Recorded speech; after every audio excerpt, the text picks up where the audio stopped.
Okie dokie. Hello everyone. I am going to show you today how to make a little pocket notebook. I'm going for a 3" by 5.5" size notebook with 48 pages. So if you think like a field notes size, that's about what it is. The paper I'm using is a bit thinner than a field notes would have, so my overall notebook is going to end up thinner, but the general layout is about the same. I have printed a grid on these pages, and I cut the big sheet of paper that I printed on it. I printed on A4 size paper, so I've cut that in half. And now these half sheets I am folding in half so that that'll be the seam of my book.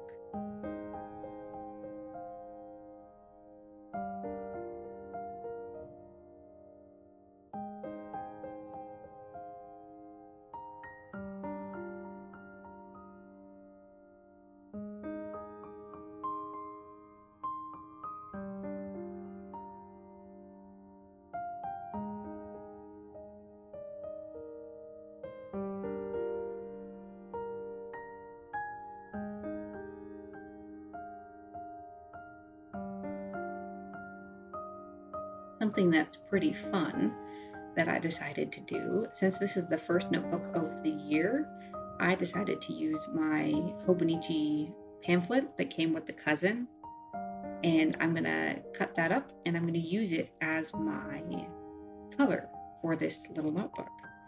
I think it's fun because I love my Hobonichi cousin and they go together, and it's cute and cheesy, but it's fun.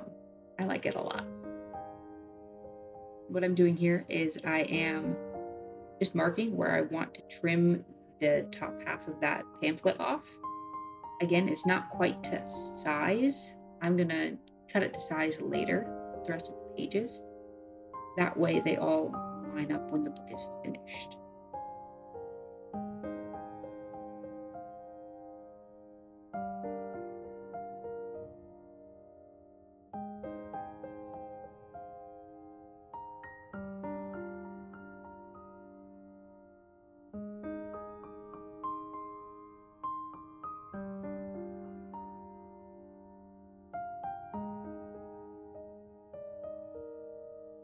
Now that the cover and pages are set together, I'm going to go ahead and mark where I want my staples to go.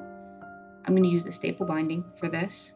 You could also sew your binding, but today I'm going to use staples because it's a little bit easier.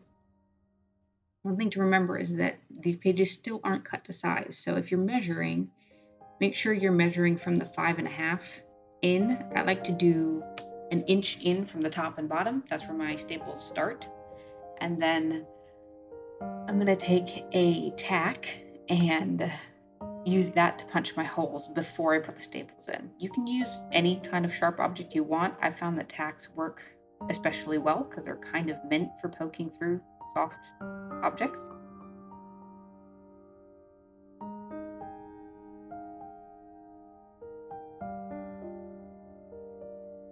Before I put my staples in, I'm going to use these little clips to make sure my pages stay put as I'm fiddling with the notebook. That way stuff isn't sliding around, and the holes that I just made, they're going through several sheets of paper. So if those papers shift, the holes won't line up anymore. If you have some kind of clip, that's fantastic. If not, you can finagle it, but it's a lot easier with the clips.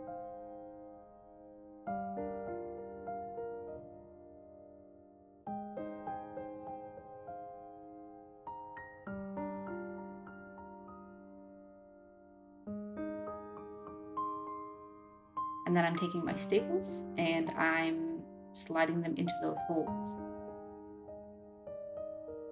They can be a little finicky. I wish there were an easier way to do it, but my staple arm isn't long enough to reach across the notebook. If it was, this would not be that hard.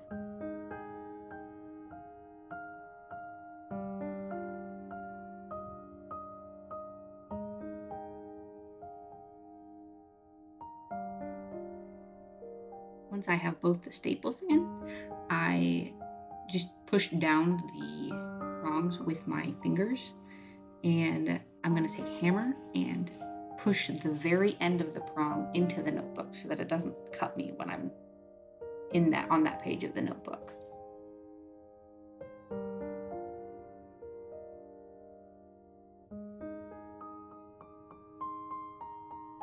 And here I am starting in the middle and folding the pages across the spine. That way when I trim the pages, they just lay a little bit better. When you put the staples in, if they're not entirely like exactly where you want them, it can make your pages sit crooked. But if you do this, it helps mitigate that a little bit.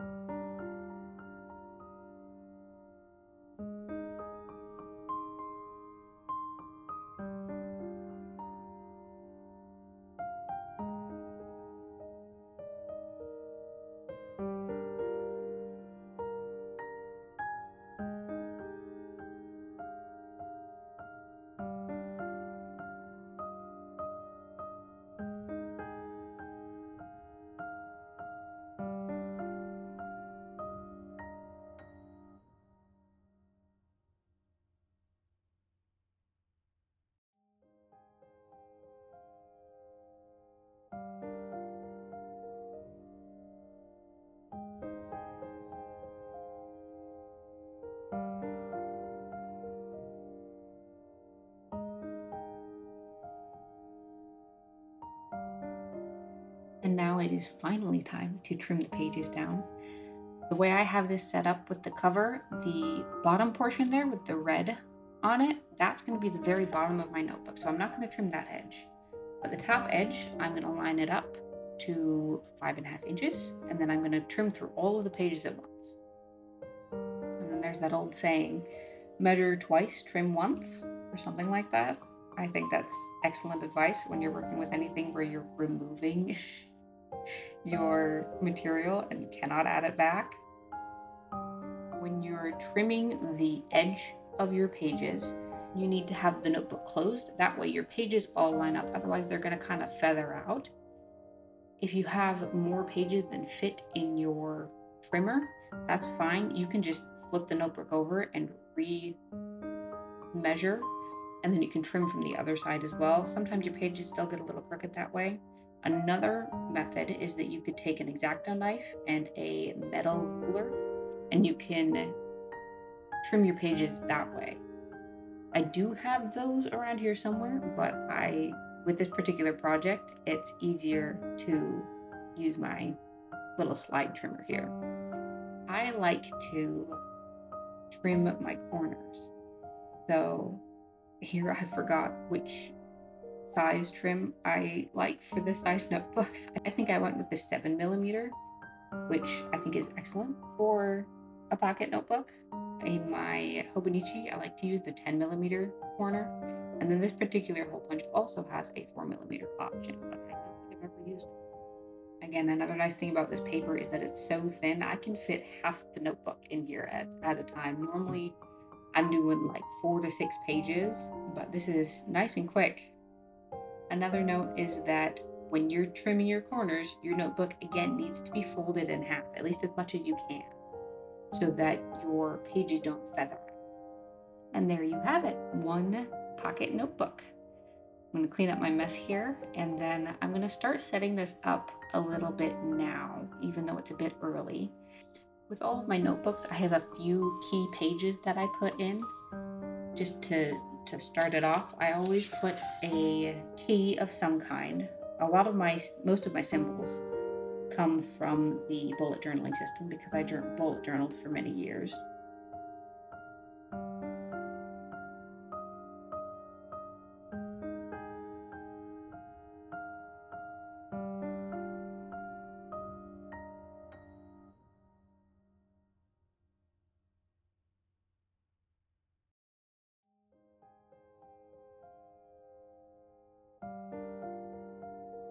Another thing I always add is an index, again, from my bullet journaling days. And I number all of my pages. So normally the index I'll fill out when I'm done with the notebook, but it's nice to have it there so that when I do have things I want to reference, I can just look at the index and find what page it's on.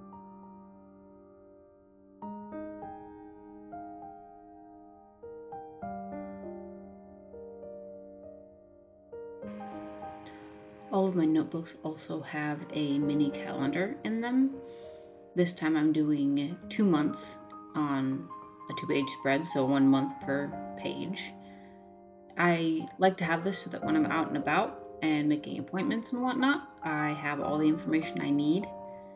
They're very small, so you can't fit much information on them, but it is just enough, I think.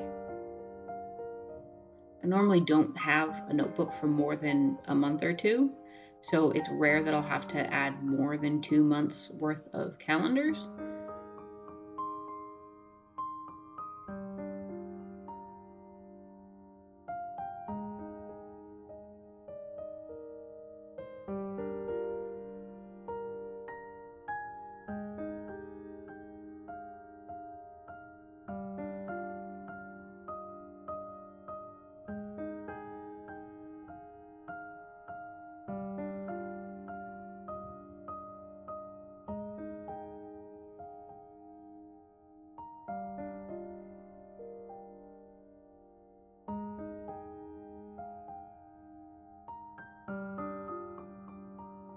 Oh, another feature is that I like to put emergency contact information in my pocket notebook so that in the case I lose my phone or something happens and I need to get a hold of certain people, I have their numbers written down. I should have them memorized, but I'm terrible at memorizing number sequences, so I have them written down as well.